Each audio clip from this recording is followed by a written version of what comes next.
Bien-aimés de Dieu, amis et chers auditeurs, bonjour. Ma salutation dépend de l'heure à laquelle vous me suivez présentement chez vous.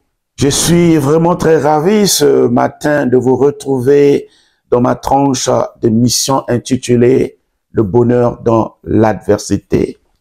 Aujourd'hui, je voudrais vous partager un secret de ma mère.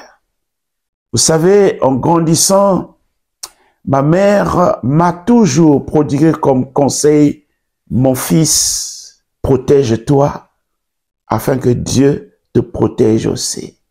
Protège-toi afin que Dieu puisse te protéger. J'avoue qu'au début, je n'avais pas compris cette pensée jusqu'à un jour où je suis tombé d'ailleurs sur un passage biblique. Et quel est ce passage?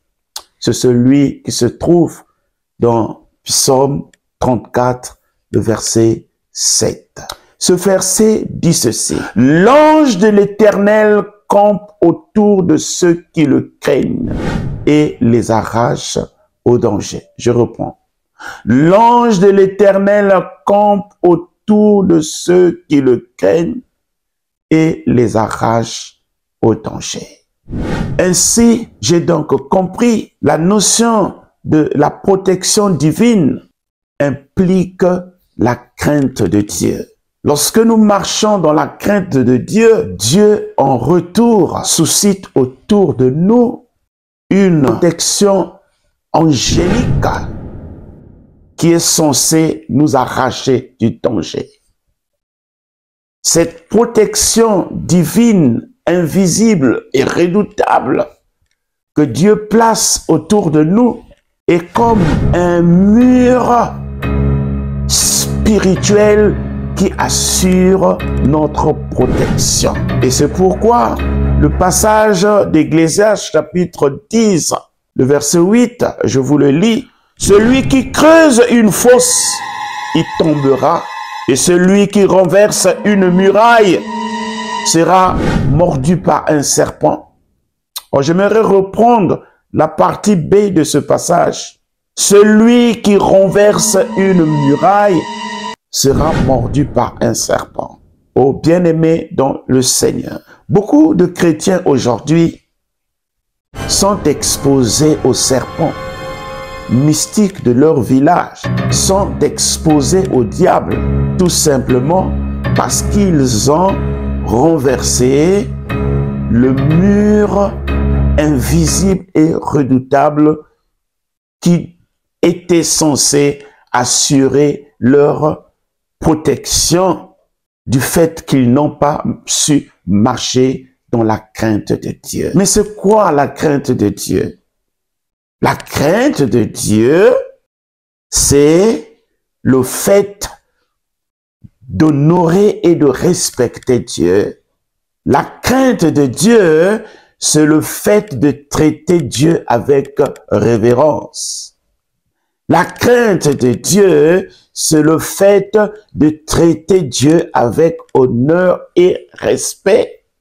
La crainte de Dieu, c'est le fait de mettre en pratique la parole de Dieu dans sa vie.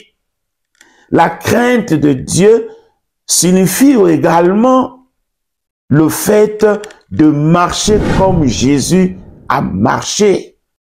Et enfin, la crainte de Dieu, c'est le fait de fuir le mal. Il vous souviendra que lorsque la femme de Potiphar a voulu coucher avec Joseph, mais Joseph a dit non. Et lorsque cette dernière a voulu insister, alors Joseph avait pris la fuite. Mais pourquoi? Parce qu'il craignait Dieu. La crainte de Dieu, c'est le fait également de fuir le péché. Parce que quiconque prêche transgresse la loi. Quiconque pêche désobéit à la volonté de Dieu.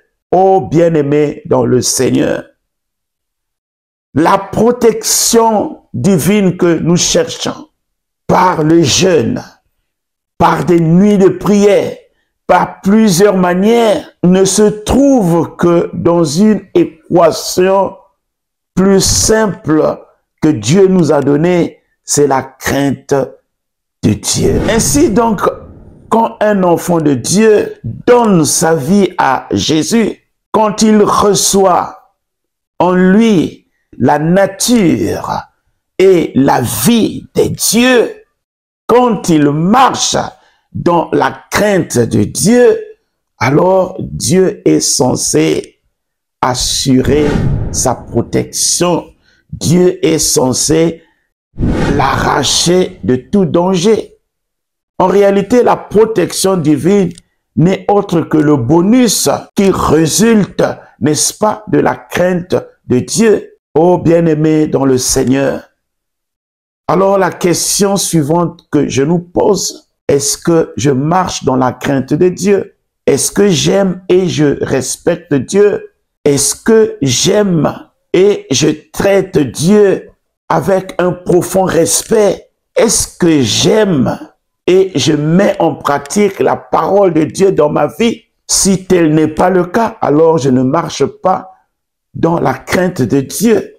Et si je ne marche pas dans la crainte de Dieu, par conséquent, ma vie est exposée. C'est pourquoi ce passage d'Ecclésiaste chapitre 10, le verset 8b peut dire « Et celui qui renverse une muraille sera mordu par un serpent. » Alors, comment est-ce que cette muraille invisible qui est censée assurer notre protection peut être renversée par nous? Cette muraille angélique, invisible, redoutable, qui est censée assurer notre protection est renversée lorsque nous ne craignons pas Dieu, lorsque nous ne marchons pas comme Jésus a marché, lorsque nous menons une vie de péché. Et lorsque nous menons une vie de péché, notre communion avec Dieu est brisée. Lorsque nous menons une vie de péché, nous sommes séparés de Dieu. Et lorsque nous sommes séparés de Dieu, nous sommes exposés aux serpents mystiques de notre famille, aux serpents mystiques de notre quartier, aux serpents mystiques qui nous entourent. Bref, nous sommes exposés tout simplement au diable. Car la parole de Dieu dit, « Soyez sobres, veillez votre adversaire le diable, rôde comme un lion rougissant, cherchant qui il dévorera. » Or, j'aimerais relire encore ce passage qui se trouve dans 1 Pierre chapitre 5, le verset 8. « Soyez sobres, veillez votre adversaire le diable, rôde comme un lion rougissant, cherchant qui il dévorera. » Oh bien-aimé, lorsque cette muraille invisible qui est censée assurer notre sécurité est renversée du fait que nous ne marchons plus dans la crainte du Seigneur, le fait que nous menons une vie de péché, alors nous sommes exposés aux serpents, nous sommes exposés au lion, qui n'est autre que le symbole également du diable qui cherche à nous dévorer à toute éventualité, la moindre occasion quand la muraille qui est censée assurer notre protection n'est plus. Oh bien-aimé dans le Seigneur. Voilà, toi qui cherches la protection divine, marche simplement dans la crainte de Dieu. Et Dieu va susciter autour de toi une muraille angélique pour t'arracher de tout danger, pour te mettre à l'abri des serpents de ta famille, pour te mettre à l'abri des lions de ton village qui cherchent à te dévorer. Voilà, bien-aimés, c'était mon message que j'ai voulu partager avec vous. Et si vous avez aimé, n'oubliez pas de vous abonner et surtout d'activer la cloche de notification pour continuer à suivre mes émissions. Que Dieu vous bénisse Ciao.